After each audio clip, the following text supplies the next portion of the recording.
ਵਾਹਿਗੁਰੂ ਜੀ ਕਾ ਖਾਲਸਾ ਵਾਹਿਗੁਰੂ ਜੀ ਕੀ ਫਤਿਹ।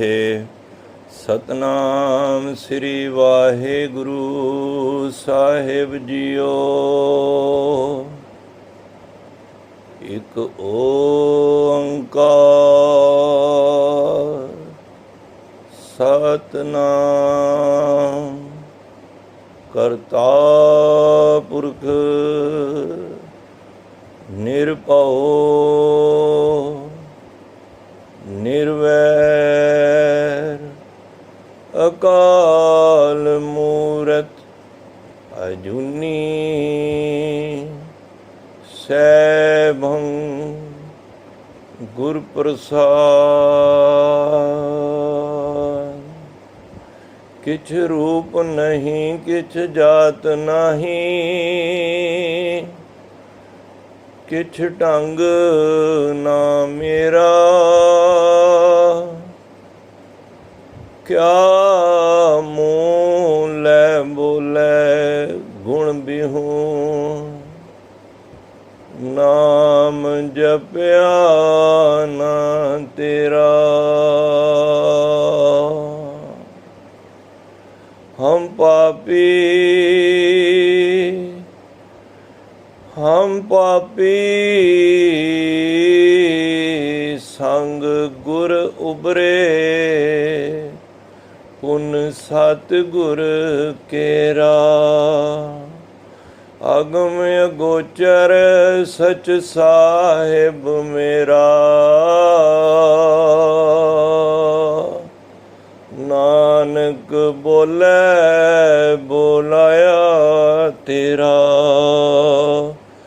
ਵਾਹਿਗੁਰੂ ਜੀ ਕਾ ਖਾਲਸਾ ਵਾਹਿਗੁਰੂ ਜੀ ਕੀ ਫਤਿਹ। ਗੁਰੂ ਰੂਪ ਗੁਰੂ ਪਿਆਰੀ ਸਾਧ ਸੰਗਤ ਜੀਓ, ਸਾਰੇ ਮਾਈ ਭਾਈ ਆਪ ਤੰਤਾ ਦੇ ਯੋਗ ਹੋ, ਜੋ ਰੋਜ਼ਾਨਾ ਹੀ ਸਤਿਗੁਰੂ ਦੇ ਦੱਸੇ ਕਹੇ ਅਨੁਸਾਰ ਅੰਮ੍ਰਿਤ ਵੇਲੇ ਜਾਗ ਕੇ ਅੰਮ੍ਰਿਤ ਵੇਲਾ ਸਚ ਨਾਉ ਵਡਿਆਈ ਵਿਚਾਰ ਦੇ ਵਿੱਚ ਜੁੜ ਕੇ ਆਪਣੇ ਜੀਵਨ ਨੂੰ ਸਵਾਸਾਂ ਦੀਆਂ ਇਹ ਅੰਦਰ ਸਵਾਸਾਂ ਨੂੰ ਸਫਲ ਕਰ ਰਹੇ ਹੋ। ਇਹ ਤੁਹਾਡੇ 'ਤੇ ਬਹੁਤ ਅਪਾਰ ਕਿਰਪਾ ਹੈ। ਚੱਲ ਰਹੀ ਲੜੀਵਾਰ ਸ੍ਰੀ ਜਪਜੀ ਸਾਹਿਬ ਜੀ ਦੀ ਵਿਚਾਰ ਅਸੀਂ ਮਿਲ ਬੈਠ ਕੇ 33 ਪੌੜੀਆਂ ਦੀ ਵਿਚਾਰ ਅਸੀਂ ਸਾਂਝ ਕੀਤੀ ਹੈ। ਅੱਜ 34ਵੀਂ 34 ਪੌੜੀ ਅਸੀਂ ਮਿਲ ਬੈਠ ਕੇ ਸਾਂਝ ਕਰਨੀ ਹੈ। ਸਤਿਗੁਰੂ ਗੁਰੂ ਤੇਗ ਬਹਾਦਰ ਬਾਬਾ ਜੀ ਆਪ ਹੀ ਰਸਨਾ 'ਤੇ ਬੈਠ ਕੇ ਇਸ ਅੰਮ੍ਰਿਤਮਈ ਬਾਣੀ ਦੀ ਵਿਚਾਰ ਸਤਿਗੁਰੂ ਆਪ ਮਿਹਰ ਭਰਿਆ ਹੱਥ ਰੱਖ ਕੇ ਕਰਵਾਉਣ। ਮਨ ਬਿਰਤੀ ਇਕਾਗਰ ਕਰੀਏ ਔਰ ਮਨ ਨੂੰ ਆਵਾਜ਼ ਮਾਰੀਏ, ਇਹ ਮਨ ਮੇਰਿਆ ਤੂੰ ਸਦਾ ਰੋ ਹਰ ਨਾਲੇ। ਰਸਨਾ ਨੂੰ ਪਵਿੱਤਰ ਕਰੋ, ਪਿਆਰ ਨਾਲ ਆਖੋ ਸਤਨਾਮ ਸ੍ਰੀ ਵਾਹਿਗੁਰੂ। ਮੁੜ ਕੇ ਆਖੋ ਜੀ ਸਤਨਾਮ ਸ੍ਰੀ ਵਾਹਿਗੁਰੂ। ਸਾਧ ਸੰਗਤ, ਗੁਰੂ ਨਾਨਕ ਪਾਤਸ਼ਾਹ ਜੋ ਸਿੱਖ ਨੂੰ ਸਚਿਆਰ ਬਣਾਉਣ ਵਾਸਤੇ ਜੋ ਕਨਸੈਪਟ, ਜੋ ਵਿਚਾਰਧਾਰਾ ਸਟਾਰਟਿੰਗ ਤੋਂ ਰੱਖੀ ਸੀ, ਕਿਵ ਸਚਿਆਰਾ ਹੋਈ ਹੈ ਕਿਵ ਕੂੜੇ ਟੁੱਟੇ ਪਾਲ, ਕਿ ਅਸੀਂ ਸਚਿਆਰ ਕਿਸ ਤਰ੍ਹਾਂ ਬਣਨਾ ਹੈ, ਉਸੇ ਕਨਸੈਪਟ ਨੂੰ ਲੈ ਕੇ ਮਹਾਰਾਜ ਅੱਜ ਇਸ ਪੌੜੀ ਤੋਂ ਇਹ 4 ਜਿਹੜੀਆਂ ਪੌੜੀਆਂ ਹਨ ਸਾਧ ਸੰਗਤ, 34, 35, 36 ਅਤੇ 37, ਇਹਨਾਂ ਦੇ ਵਿੱਚ ਸਤਿਗੁਰੂ ਮਹਾਰਾਜ 5 ਖੰਡਾਂ ਦਾ ਜ਼ਿਕਰ ਕਰ ਰਹੇ ਹਨ। ਇੱਕ ਪੌੜੀ ਦੇ ਅਖੀਰ ਵਿੱਚ 2 ਖੰਡਾਂ ਨੂੰ ਜੋੜ ਕੇ ਪਹਿਲੀ ਪੌੜੀ ਦੇ ਅੰਦਰ ਸਾਨੂੰ ਧਰਮ ਖੰਡ ਦੀ ਗੱਲ ਦੱਸ ਰਹੇ ਹਨ। ਦੂਜੀ ਫਿਰ 35ਵੀਂ ਪੌੜੀ ਵਿੱਚ ਗੁਰੂ ਸਾਹਿਬ ਗਿਆਨ ਖੰਡ ਦੀ ਗੱਲ ਕਰ ਰਹੇ ਹਨ। ਫਿਰ ਸਰਮ ਖੰਡ ਦੀ ਗੱਲ ਕਰਦੇ ਹਨ। ਉਸ ਤੋਂ ਬਾਅਦ 37ਵੀਂ ਪੌੜੀ ਦੇ ਅੰਦਰ ਕਰਮ ਖੰਡ ਅਤੇ ਸੱਚਖੰਡ ਦੀ ਗੱਲ ਕਰਦੇ ਹਨ। ਇਹ 5 ਖੰਡ ਇਹਨਾਂ ਦੀ ਬੰਦਾ ਯਾਤਰਾ ਕਰਕੇ ਹੀ ਉਸ ਸੱਚਖੰਡ ਦੇ ਵਿੱਚ ਨਿਵਾਸ ਹੋ ਸਕਦਾ ਹੈ। ਤੋ ਗੁਰੂ ਮਹਾਰਾਜ ਨੇ ਇਹ ਖੰਡਾਂ ਨੂੰ, ਖੰਡ ਤੋਂ ਭਾਵ ਹੁੰਦਾ ਹੈ ਸਾਧ ਸੰਗਤ ਹਿੱਸਾ, ਪਾਠ, 5 ਖੰਡ ਨੇ, ਇਹ 5 ਹਿੱਸੇ ਨੇ। ਇਸ ਨੂੰ ਥੋੜ੍ਹਾ ਹੋਰ ਅਸੀਂ ਸੌਖਾ ਸਮਝ ਲਈਏ, ਕਿਉਂਕਿ ਇਹਦੀ ਭੂਮਿਕਾ ਅਸੀਂ ਸਮਝ ਜਾਵਾਂਗੇ ਤੇ ਇਹ ਚਾਰੋਂ ਪੌੜੀਆਂ ਬਹੁਤ ਅਧਿਆਤਮਿਕ ਤੌਰ 'ਤੇ ਰੂਹਾਨੀਅਤ ਦਾ ਗਿਆਨ ਦਿੰਦੀਆਂ ਹਨ। ਤੋ ਗੁਰੂ ਮਹਾਰਾਜ ਨੇ ਜਿਸ ਤਰ੍ਹਾਂ ਇਸ ਨੂੰ ਲਿਆ ਹੈ, ਕਿਉਂਕਿ ਗੁਰਬਾਣੀ ਨੂੰ ਮਹਾਰਾਜ ਨੇ ਬੜੇ ਸੌਖੇ ਢੰਗ ਨਾਲ, ਕੋਈ ਗੁੰਝਲ ਪਾ ਕੇ ਨਹੀਂ, ਕੋਈ ਔਖਿਆਈ ਦੇ ਵਿੱਚ ਮਹਾਰਾਜ ਨੇ ਇਹ ਸਾਨੂੰ ਸਮਝਾਉਣ ਦਾ ਯਤਨ ਨਹੀਂ ਕੀਤਾ। ਜਿਸ ਤਰ੍ਹਾਂ ਇੱਕ ਬੱਚੇ ਨੂੰ ਮਾਂ ਤੋਤਲੀਆਂ ਗੱਲਾਂ ਕਰਕੇ ਉਹਦੀ ਭਾਸ਼ਾ ਦੇ ਵਿੱਚ ਹੀ ਸਮਝਾਉਂਦੀ ਹੈ, ਗੁਰੂ ਨਾਨਕ ਪਾਤਸ਼ਾਹ ਨੇ ਵੀ ਕੁਝ ਇਸੇ ਤਰ੍ਹਾਂ ਦਾ ਖਿਆਲ ਬਹੁਤ ਹੀ ਸੁਚੱਜੇ ਤੇ ਸੁਖੈਨ ਢੰਗ ਦੇ ਨਾਲ ਸਾਨੂੰ ਦੱਸ ਕੇ ਉਸ ਪਰਮਾਤਮਾ ਦੀ ਪ੍ਰਾਪਤੀ ਦਾ ਬੜਾ ਹੀ, ਜਿਹੜੇ ਪੁਰਾਤਨ ਔਰ ਅੱਜ ਦੇ ਵੀ ਅਜੋਕੇ ਸਮੇਂ ਵਿੱਚ ਵੀ ਬੜੇ ਔਖਿਆਈ ਨੂੰ, ਧਰਮ ਨੂੰ ਬੜਾ ਹੀ ਔਖਾ ਤੇ ਕਠਿਨ ਇੱਕ ਮਾਰਗ ਦੱਸ ਕੇ ਤੇ ਆਪ ਹੀ ਮਾਲਕ ਬਣ ਕੇ ਤੇ ਲੋਕਾਂ ਨੂੰ ਉਸ ਨੂੰ ਗਮਰਾਹ ਕਰਦੇ ਹੋਏ, ਲੋਕਾਂ ਨੂੰ ਭਰਮਾਂ ਵਹਿਮਾਂ ਵਿੱਚ, ਕਰਮ ਕਾਂਡਾਂ ਵਿੱਚ ਪਾ ਕੇ ਤੇ ਉਹਨਾਂ ਨੂੰ ਪਰਮੇਸ਼ਰ ਤੋਂ ਕੋਸੇ ਦੂਰ ਕਰ ਦਿੱਤਾ ਗਿਆ ਹੈ। ਤਾਂ ਗੁਰੂ ਨਾਨਕ ਪਾਤਸ਼ਾਹ ਨੇ ਇੱਕ ਬੜਾ ਸੌਖਾ ਸੁਖੈਨ ਢੰਗ, ਦੇਖੋ ਸੱਚਖੰਡ ਪਹੁੰਚਣ ਵਾਸਤੇ ਗੁਰੂ ਸਾਹਿਬ, ਸੱਚਖੰਡ ਕਿੱਥੇ, ਮੈਂ ਕੱਲ੍ਹ ਵੀ ਗੱਲ ਕਰ ਰਿਹਾ ਸੀ ਕਿ ਸੱਚਖੰਡ ਕਿੱਥੇ ਉੱਤੇ ਨਹੀਂ ਹੈ, ਸੱਚਖੰਡ ਸਾਡੇ ਅੰਦਰ ਹੀ ਹੈ। ਤਾਂ ਗੁਰੂ ਮਹਾਰਾਜ ਨੇ ਦੇਖੋ ਕਿਤਨਾ ਸੌਖੇ ਤਰੀਕੇ ਨਾਲ ਸਾਨੂੰ ਸਮਝਾਉਣ ਦਾ ਯਤਨ ਕੀਤਾ ਹੈ। ਜੇ ਤੁਸੀਂ ਗ੍ਰੈਜੂਏਸ਼ਨ ਕਰਨੀ ਹੈ, ਮੈਂ ਹੋਰ ਸੌਖਾ ਸਮਝ ਲਈ ਅਸੀਂ, ਤੇ ਜਿਹੜੇ ਐਜੂਕੇਸ਼ਨ ਡਿਪਾਰਟਮੈਂਟ ਨੇ ਉਹਨਾਂ ਨੇ ਇਸ ਨੂੰ 3 ਪਾਰਟ ਦੇ ਵਿੱਚ ਕਰ ਦਿੱਤਾ ਹੈ, first year, second year, third year. ਜਿਨ੍ਹਾਂ ਨੇ ਕੀਤੀ ਹੈ ਉਹਨਾਂ ਨੂੰ ਪਤਾ ਹੈ, ਖੈਰ ਜਿਨ੍ਹਾਂ ਨੇ ਨਹੀਂ ਵੀ ਕੀਤੀ ਉਹਨਾਂ ਨੂੰ ਵੀ ਪਤਾ ਹੈ ਕਿਉਂ ਕੀਤਾ ਹੈ। ਉਹਨਾਂ ਨੇ 1 ਸਾਲ ਵਿੱਚ ਗ੍ਰੈਜੂਏਸ਼ਨ ਨਹੀਂ ਕਰਵਾਈ, ਉਹਨਾਂ ਨੇ 3 ਸਾਲ ਵਿੱਚ ਉਹਨੂੰ ਡਿਵਾਈਡ ਕਰ ਦਿੱਤਾ, ਕਿਉਂਕਿ ਇੱਕ ਸਾਲ ਕਰਕੇ ਉਸ ਗ੍ਰੈਜੂਏਸ਼ਨ ਦਾ ਉਸ ਨੂੰ ਪਤਾ ਲੱਗ ਸਕੇ, ਭਾਵ ਉਹਨੂੰ ਸੁਖੈਨ ਤਰੀਕਾ ਇੱਕ ਕੱਢ ਦਿੱਤਾ। ਜਿਸ ਤਰ੍ਹਾਂ MA 2 ਸਾਲ, 12ਵੀਂ 'ਚ 12 ਸਾਲ। ਹੁਣ ਜੰਮਦਾ ਬੱਚਾ 12ਵੀਂ ਤਾਂ ਕਰ ਹੀ ਨਹੀਂ ਸਕਦਾ, ਉਹਨੂੰ ਉਸੇ ਲੈਂਗੁਏਜ ਵਿੱਚ, ਜਿਸ ਤਰ੍ਹਾਂ ਬੱਚੇ ਨੂੰ ABC, ਹੁਣ ਜੇ MA ਹੋ ਜਾਏ ਫਿਰ ਉਹਨੂੰ ABC ਨਹੀਂ ਦੱਸਦਾ, ਫਿਰ ਉਹਨੂੰ ਅੱਖਰਾਂ ਦਾ ਗਿਆਨ ਹੋ ਜਾਂਦਾ ਹੈ। ਤਾਂ ਕਿਉਂਕਿ ਉਹਨੇ ਆਪਣੀ ਪੜ੍ਹਾਈ ਨੂੰ ਪਾਠ ਦੇ ਵਿੱਚ ਕਰਕੇ ਉਸ ਸਟੇਜ 'ਤੇ ਪਹੁੰਚ ਗਿਆ। ਹੁਣ ਡਾਕਟਰ ਕੋਈ ਇੱਕ ਦਿਨ ਹੀ ਤੇ ਬਣ ਨਹੀਂ ਗਿਆ, ਉਹਨੇ ਸਟੱਡੀ ਕੀਤੀ, BSc ਕੀਤੀ, ਅੱਗੋਂ MSc ਕੀਤੀ ਜਾਂ ਜੋ ਵੀ MBBS ਕੀਤੀ, ਉਹ ਪਾਠ ਨੇ, ਕਿਉਂਕਿ ਇੱਕ ਸਿਸਟਮ ਦੇ ਨਾਲ ਬੰਦਾ ਉਸ ਮੁਕਾਮ 'ਤੇ ਪਹੁੰਚਦਾ ਹੈ। ਤਾਂ ਗੁਰੂ ਸਾਹਿਬ ਨੇ ਸੱਚਖੰਡ ਜਾਣ ਵਾਸਤੇ ਇਹ ਰਸਤੇ ਦੱਸਦੇ ਨੇ ਕਿ ਭਾਈ ਤੇਰੇ ਅੰਦਰ ਹੀ ਰੱਬ ਬੈਠਾ ਹੈ, ਤੈਨੂੰ ਮੈਂ ਚਾਹੁੰਦਾ ਕਿ ਤੂੰ ਸੱਚਖੰਡ ਤੱਕ ਪਹੁੰਚ। ਔਰ ਸੱਚਖੰਡ ਪਹੁੰਚਣ ਤੱਕ 5 ਖੰਡਾਂ ਦਾ ਮਹਾਰਾਜ ਨੇ ਇਸ ਦੇ ਵਿੱਚ ਜ਼ਿਕਰ ਕੀਤਾ ਹੈ, ਧਰਮ ਖੰਡ, ਗਿਆਨ ਖੰਡ, ਸਰਮ ਖੰਡ, ਕਰਮ ਖੰਡ ਤੇ ਫਿਰ ਅਖੀਰ ਵਿੱਚ ਆਉਂਦਾ ਹੈ ਸੱਚਖੰਡ, ਜਿਹਦੀ ਯਾਤਰਾ ਗੁਰੂ ਨਾਨਕ ਪਾਤਸ਼ਾਹ ਸਾਨੂੰ ਬੜੇ ਸੁਖੈਨ ਤਰੀਕੇ ਨਾਲ ਕਰਾ ਰਹੇ ਹਨ। ਆਓ ਗੁਰੂ ਸਾਹਿਬ ਅੱਜ ਕੀ ਬਖਸ਼ਿਸ਼ ਕਰ ਰਹੇ ਹਨ। ਰਾਤੀ ਰੁੱਤੀ ਥਿਤੀ ਵਾਰ, ਪਵਨ ਪਾਣੀ ਅਗਨੀ ਪਾਤਾਲ। ਇੱਥੇ ਪਤਾਲ ਨਹੀਂ ਪੜ੍ਹਨਾ, ਪਾਤਾਲ। ਰਾਤੀ ਰੁੱਤੀ ਥਿਤੀ ਵਾਰ, ਪਵਨ ਪਾਣੀ ਅਗਨੀ ਪਾਤਾਲ। ਦੇਖੋ ਇਹ ਸਾਰੇ ਅੱਖਰ ਮੁਕਤੇ ਨੇ, ਭਾਵ ਕਿ ਬਹੁਵਚਨ ਦੀ ਗੱਲ ਹੋ ਰਹੀ ਹੈ। ਜੇ ਰਾਤ ਦੀ ਵੀ ਗੱਲ ਹੈ ਤੇ ਰਾਤਾਂ ਦੀ ਗੱਲ ਹੋ ਰਹੀ ਹੈ, ਰੁੱਤੀ ਦੀ ਗੱਲ ਹੈ ਤੇ ਰੁੱਤਾਂ ਦੀ, ਥਿੱਤੀ ਦੀ ਤੇ ਥਿੱਤਾਂ ਦੀ। ਗੁਰੂ ਸਾਹਿਬ ਕਹਿੰਦੇ ਨੇ ਪਰਮਾਤਮਾ ਨੇ ਰਾਤਾਂ ਬਣਾਈਆਂ ਨੇ ਤੇ ਫਿਰ ਉਸ ਤੋਂ ਬਾਅਦ ਰੁੱਤਾਂ ਬਣਾਈਆਂ ਨੇ। ਇਹ ਸਭ ਦੇਖੋ ਪਰਮਾਤਮਾ, ਇਹ ਸਭ ਧਰਮ ਖੰਡ ਦੇ ਵਿੱਚ ਚੱਲ ਰਹੀਆਂ ਨੇ। ਧਰਮ ਖੰਡ ਦੇ ਅੰਦਰ ਸਾਨੂੰ ਇਸ ਗੱਲ ਦਾ ਗਿਆਨ ਹੁੰਦਾ ਹੈ ਕਿ ਪਰਮਾਤਮਾ ਨੇ ਇਹ ਰਾਤਾਂ ਬਣਾਈਆਂ ਨੇ। ਠੀਕ ਹੈ, ਅਸੀਂ ਉਸ ਦੀ ਵਰਤੋਂ ਗਲਤ ਕਰ ਰਹੇ ਹਾਂ। ਅਸੀਂ ਜਿਸ ਰਾਤ ਨੂੰ ਪਰਮਾਤਮਾ ਨੇ ਬਣਾਇਆ ਹੈ, ਅਸੀਂ ਸੌਂਦੇ ਨਹੀਂ ਹਾਂ, ਅਸੀਂ ਲੇਟ ਸੌਂਦੇ ਹਾਂ, ਅਸੀਂ ਉਹਦੀ ਮਰਿਆਦਾ ਨੂੰ ਅਸੀਂ ਚੇਂਜ ਕੀਤਾ ਹੈ। ਤੋ ਗੁਰੂ ਸਾਹਿਬ ਸਾਨੂੰ ਧਰਮ ਖੰਡ ਵਿੱਚ ਇਹ ਜ਼ਰੂਰ ਗਿਆਨ ਦੱਸਣਗੇ। ਧਿਆਨ ਦੇਣਾ, ਧਰਮ ਤੋਂ ਪਹਿਲਾਂ ਇੱਕ ਇਹ ਵੀ ਭਾਵ ਸਮਝ ਲਈਏ ਜਾਂਦੇ ਜਾਂਦੇ, ਧਰਮ ਹੈ ਕੀ ਹੈ, ਧਰਮ ਕਿਹਨੂੰ ਕਹਿੰਦੇ ਨੇ। ਮਹਾਰਾਜ ਕਹਿੰਦੇ ਨੇ ਧਰਮ ਹੈ ਇੱਕ ਕਾਨੂੰਨ ਹੈ, ਇੱਕ ਲਾਅ ਹੈ, ਜਿਹਦੇ ਦਾਇਰੇ ਵਿੱਚ ਅਸੀਂ ਰਹਿਣਾ ਹੈ, ਇੱਕ ਨਿਯਮ ਹੈ। ਇਸ ਤਰ੍ਹਾਂ ਕਹਿ ਲਓ ਇੱਕ ਡਿਸਪਲਿਨ ਦੇ ਅੰਦਰ ਰਹੀਦਾ, ਉਹਨੂੰ ਧਰਮ ਕਹਿੰਦੇ ਨੇ। ਧਾਰਮਿਕ ਬੰਦਾ ਉਹ ਨਹੀਂ ਜਿਹੜਾ ਲਿਫਾਜ਼ ਪਾ ਕੇ ਸੰਸਾਰ ਵਿੱਚ ਵਿਚਰਦਾ ਹੈ, ਉਹ ਬਾਹਰੀ ਚਿੰਨ੍ਹ ਨੇ। ਧਰਮ ਹੁੰਦੀ ਇੱਕ ਡਿਊਟੀ, ਇੱਕ ਫਰਜ਼, ਇੱਕ ਕਾਇਦਾ, ਇੱਕ ਕਾਨੂੰਨ, ਇੱਕ ਨਿਯਮ। ਦੇਖੋ ਕਿਤਨੇ ਅਰਥ ਨਿਕਲਦੇ ਨੇ। ਜਿਹੜਾ ਆਪਣੀ ਡਿਊਟੀ ਦੇ ਵਿੱਚ, ਹੁਣ ਤੁਸੀਂ ਇਹ ਧਰਮ ਨਿਭਾ ਰਹੇ ਹੋ ਇਸ ਟਾਈਮ, ਜਿਹੜਾ ਅੰਮ੍ਰਿਤ ਵੇਲੇ ਜਾ ਕੇ ਪਰਮਾਤਮਾ ਦੇ ਕਹੇ ਅਨੁਸਾਰ ਇੱਕ ਇਹ ਧਰਮ ਦੀ ਡਿਊਟੀ ਨੂੰ ਨਿਭਾ ਰਹੇ ਹੋ। ਉਸ ਤੋਂ ਬਾਅਦ ਆਪ ਘਰ ਦੀ ਡਿਊਟੀ ਨੂੰ ਨਿਭਾਓਗੇ, ਜਿਹਦੇ ਵਿੱਚ ਤੁਸੀਂ ਨਾਸ਼ਤਾ ਤਿਆਰ ਕਰੋਗੇ ਬੱਚਿਆਂ ਦਾ। ਜਿਹੜੇ ਜੈਂਟਸ ਨੇ ਉਹ ਆਪਣੇ ਕਾਰਜਾਂ ਵਿੱਚ ਜਾਣਗੇ, ਉਹ ਵੀ ਇੱਕ ਧਰਮ ਦੀ ਡਿਊਟੀ ਹੈ, ਜਿਹਨੂੰ ਫਰਜ਼ ਕਹਿੰਦੇ ਨੇ। ਉਹ ਉਸ ਫਰਜ਼ ਦੇ ਅੰਦਰ, ਜਿਹੜਾ ਇਸ ਫਰਜ਼ ਦੇ ਅੰਦਰ ਚੱਲਦਾ ਹੈ, ਉਹਨੂੰ ਕਹਿੰਦੇ ਨੇ ਧਾਰਮਿਕ ਹੈ। ਤੋ ਗੁਰੂ ਸਾਹਿਬ ਕਹਿੰਦੇ ਨੇ ਪਰਮਾਤਮਾ ਨੇ ਰਾਤਾਂ ਬਣਾਈਆਂ, ਰੁੱਤਾਂ 6 ਤਰ੍ਹਾਂ ਦੀਆਂ ਰੁੱਤਾਂ ਨੇ, ਜਿਸ ਤਰ੍ਹਾਂ ਬਸੰਤ ਹੋ ਗਈ, ਗਰਮੀ ਹੋ ਗਈ, ਸਰਦੀ ਹੋ ਗਈ, ਬਰਸਾਤ ਹੋ ਗਈ, ਇੱਕ ਹੁੰਦੀ ਹਿੰਮਤ ਹੋ ਗਈ, ਇੱਕ ਹੋ ਗਈ ਸਿਸਰ। ਇਹ 6 ਰੁੱਤਾਂ ਪਰਮਾਤਮਾ ਵੱਲੋਂ ਬਣਾਈਆਂ ਗਈਆਂ ਨੇ।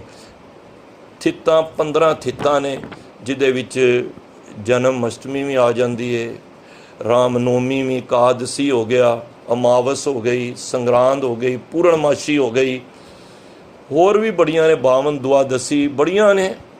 ਤੋ ਮਹਾਰਾਜ ਕਹਿੰਦੇ ਨੇ 15 ਥਿੱਤਾਂ ਪਰਮਾਤਮਾ ਨੇ ਬਣਾਈਆਂ ਇਸ ਸੰਸਾਰ ਦੇ ਵਿੱਚ, ਇਸ ਧਰਤੀ ਦੇ ਅੰਦਰ। ਵਾਰ, ਸੋਮਵਾਰ, ਮੰਗਲਵਾਰ, ਬੁੱਧਵਾਰ, ਵੀਰਵਾਰ, ਸ਼ੁੱਕਰਵਾਰ, ਸ਼ਨੀਵਾਰ, ਐਤਵਾਰ, ਇਹ 7 ਵਾਰ ਨੇ। ਇਹ ਵੀ ਪਰਮਾਤਮਾ ਨੇ ਬਣਾਏ ਨੇ। ਪਵਨ ਬਣਾਈ ਹੈ ਹਵਾ, ਜਿਹਦੇ ਸਦਕੇ ਅਸੀਂ ਸਾਰੇ ਜੀਵ ਉਸ ਪਵਨ ਦਾ, ਅੱਗੇ ਚੱਲ ਕੇ ਮਹਾਰਾਜ ਨੇ ਇਸ ਨੂੰ ਸੰਗਿਆ ਵੀ ਗੁਰੂ ਦੀ ਦਿੱਤੀ ਹੈ।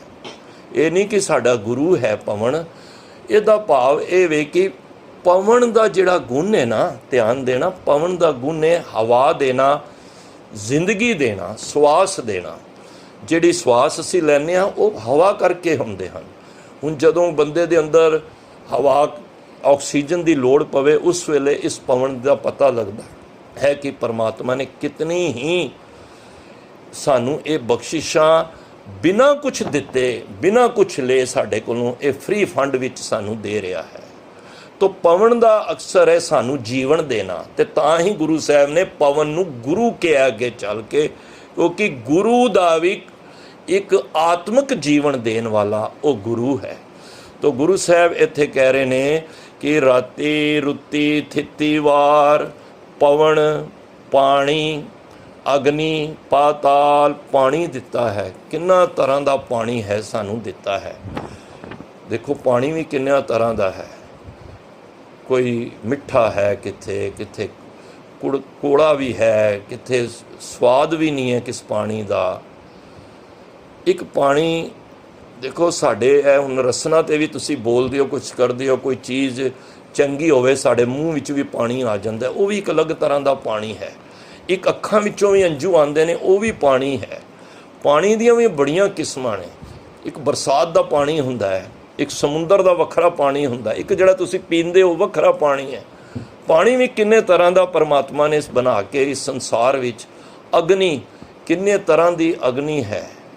ਔਰ ਦੇਖੋ ਸਾਰੀ ਅਗਨੀ ਕਿਹਦੇ ਵਿੱਚ ਵੀ ਛੁਪੀ ਹੈ, ਉਹ ਬਨਸਪਤੀ ਵਿੱਚ। ਪਾਤਾਲ, ਧਰਤੀ ਤੋਂ ਨੀਵੇਂ ਜਿੱਥੇ ਪਾਤਾਲ, ਇਹ ਮਹਾਰਾਜ ਕਹਿੰਦੇ ਨੇ ਸਾਰੀਆਂ ਚੀਜ਼ਾਂ ਪਰਮਾਤਮਾ ਨੇ ਬਣਾਈਆਂ ਨੇ। ਰਾਤੀ, ਰੁੱਤੀ, ਥਿੱਤੀ, ਵਾਰ, ਪਵਨ, ਪਾਣੀ, ਅਗਨੀ, ਪਾਤਾਲ। ਤਿਸ ਵਿੱਚ, ਇੱਥੇ ਰੁਕ ਕੇ, ਤਿਸ ਵਿੱਚ ਧਰਤੀ ਥਾਪ ਰੱਖੀ ਧਰਮਸਾਲ। ਇਹ ਸਾਰੀਆਂ ਚੀਜ਼ਾਂ ਬਣਾ ਕੇ ਉਹਦੇ ਵਿੱਚ ਧਰਤੀ ਨੂੰ ਥਾਪ ਦਿੱਤਾ ਹੈ। ਹੁਣ ਜਿਸ ਧਰਤੀ 'ਤੇ ਅਸੀਂ ਸਾਰੇ ਰਹਿ ਰਹੇ ਹਾਂ ਨਾ, ਇਹ ਦੇਖੋ ਇਹ ਮਹਾਰਾਜ ਸਾਨੂੰ ਗਿਆਨ ਦੇ ਰਹੇ ਨੇ ਇਸ ਗੱਲ ਦਾ। जब तक सानू सोझी नहीं होएगी ना इस चीज़ों का तो असी सचखंड तक नहीं पहुँच पाना। तो महाराज कहते ने इहदे विच धरती साज के इहदे विच धर्मसाल बना दी है। धरती सारी धर्मसाल है। दरअसल है धरती परमात्मा ने धर्म की कमाई करने वास्ते ही धर्मसाल बनाई है। ये सारी धरती परमात्मा दी है कि इहदे विच धर्म की तुसी कमाई करो। साल पता किनू कहते हैं? साल कहते रसोई नूं। रसोई च असी खाना बनाई दे ना, जिसा ऊँचे मंदिर साल रसोई, एक घड़ी फुन रहन ना होई, ए तन ऐसा जैसे घास की टाटी, जल गयो घास रल गयो माटी। ये रविदास जी का शब्द है। उहदे विच इन्हां ने साल कहते ने ऊँचे मंदिर साल रसोई। ये रसोई जिहदे विच असी खाना बनाने हाँ। तो इस जितनी भी धरती है ये धर्मसाल है। इहदे विच असी नाम की कमाई नूं परोसना है। देखो रसोई च असी खांदे नहीं हाँ। रसोई विच सिर्फ किचन के अंदर असी बनाने का काम करीदा है। साल है ना, उत्ते बनाईदा है। हुण धरती दे अंदर इस धरती ते रह के असी धर्म दे भोजन नूं, नाम दे भोजन दी इसनूं बनाउणा है। तुसीं ये जिहड़ा इस टाइम भोजन बना रहे हो इनू छकना भी है, फिर संसार विच विचरना है। तो ये सारी धरती धर्मसाल है। एक सारा गुरु का घर है, एक गुरु का घर है। देखो असी कहने ना, असी कई बार गुरुद्वारे भी जान के कहने गुरु के घर जा रहे हैं। नहीं, गुरु का घर नहीं, असी गुरुद्वारा कहना है। गुरु का घर तो सारा ही है। घट घट दे विच गुरु का घर है। वो गुरुद्वारे तो भाव है कि उत्थे गुरुद्वारे होए सोझी पाए सी। असी उत्थे सिर्फ ज्ञान लैन जाना है। वो सानू एक ज्ञान का केंद्र है, अभ्यास का केंद्र है। वो साडा प्रैक्टिस पॉइंट है।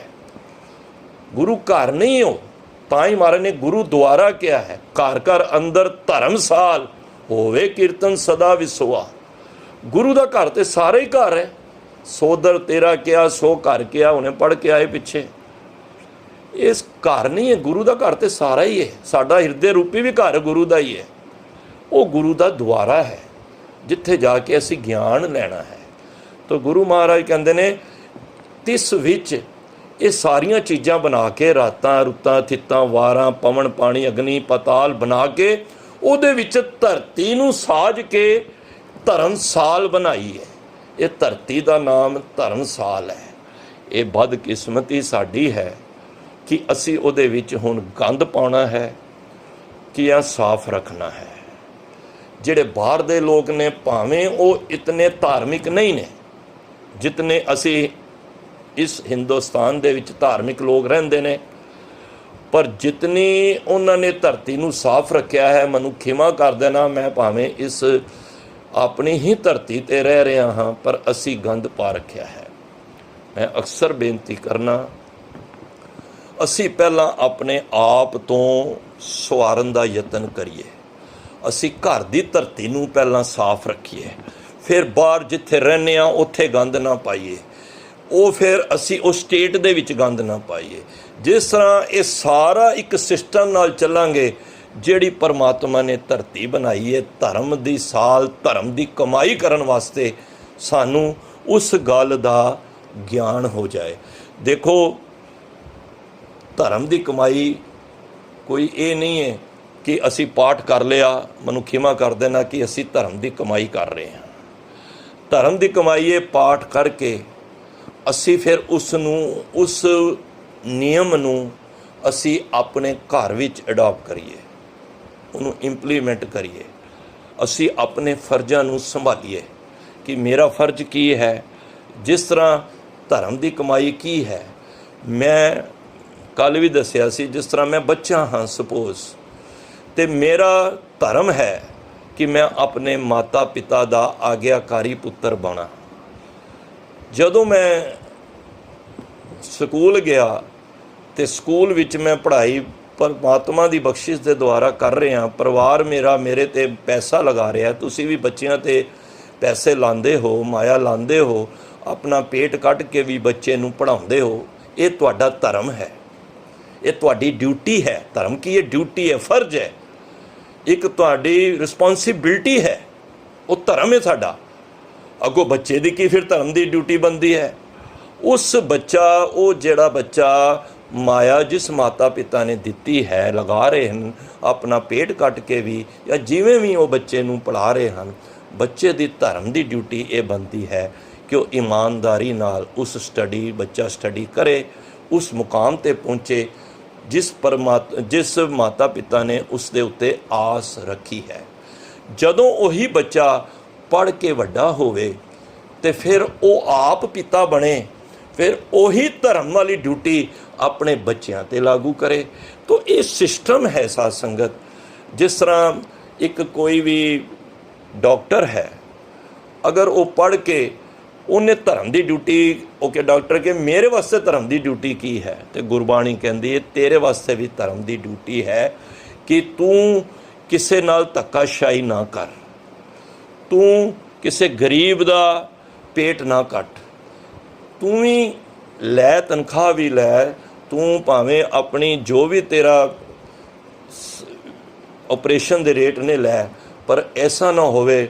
ਕਈ ਵਾਰੀ ਦੇਖਣ ਵਿੱਚ ਆਉਂਦਾ ਹੈ ਕਿ ਬੰਦਾ ਮਰ ਵੀ ਗਿਆ ਹੁੰਦਾ ਹੈ, ਪਰ ਕਈ ਡਾਕਟਰ ਲੋਕ, ਸਾਰੇ ਨਹੀਂ, ਉਸ ਵੈਂਟੀਲੇਟਰ 'ਤੇ ਪਾ ਕੇ, ਜਿਹੜਾ ਪਰਿਵਾਰ ਆਪਣੇ ਜੀਅ ਵਾਸਤੇ ਕੋਈ ਵੀ ਨਹੀਂ ਚਾਹੁੰਦਾ, ਉਹ ਆਪਣਾ ਘਰ-ਬਾਰ ਵੀ ਮੈਂ ਵੇਖਿਆ ਵੇਚ ਦਿੰਦੇ ਨੇ।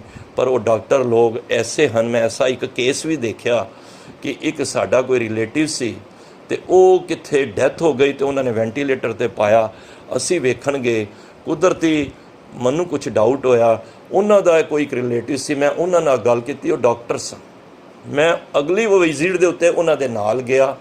ਜਦ ਨਾਲ ਗਿਆ ਅਤੇ ਉਹ ਡਾਕਟਰ ਸਾਹਿਬ ਨੇ ਵੇਖਿਆ ਅਤੇ ਕਹਿੰਦੇ ਨੇ ਇਹ ਤਾਂ ਡੈਥ ਹੋਇਆ 2 ਦਿਨ ਹੋ ਗਏ ਨੇ, ਐਵੇਂ ਬਿੱਲ ਬਣਾ ਰਹੇ ਨੇ, ਤੁਸੀਂ ਆਪਣੇ ਇਸ ਸਰੀਰ ਨੂੰ ਵਾਪਸ ਲੈ ਜਾਓ, ਇਹਦੀ ਮੌਤ ਹੋ ਚੁੱਕੀ ਹੈ, ਪਰ ਮੇਰਾ ਨਾਮ ਨਾ ਆਵੇ।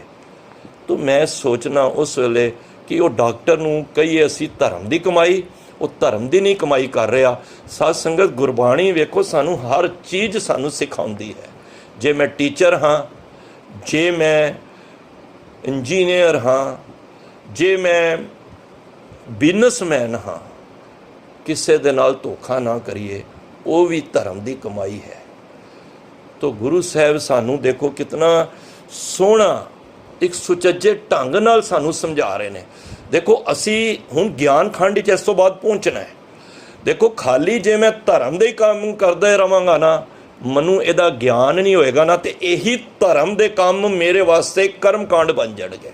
ਔਰ ਦੁਨੀਆ 'ਚੋਂ ਇਹ ਵੀ ਹੋ ਰਿਹਾ ਕਰੀਬ ਕਿ ਕਰਮ ਕਾਂਡ ਹੀ ਬਣਦੇ ਜਾ ਰਹੇ ਨੇ ਜਿਹਨੂੰ ਗਿਆਨ ਨਹੀਂ ਹੈ। ਦੇਖੋ ਜਦ ਤੱਕ ਗਿਆਨ ਹੋਣਾ ਬੜਾ ਜ਼ਰੂਰੀ ਹੈ।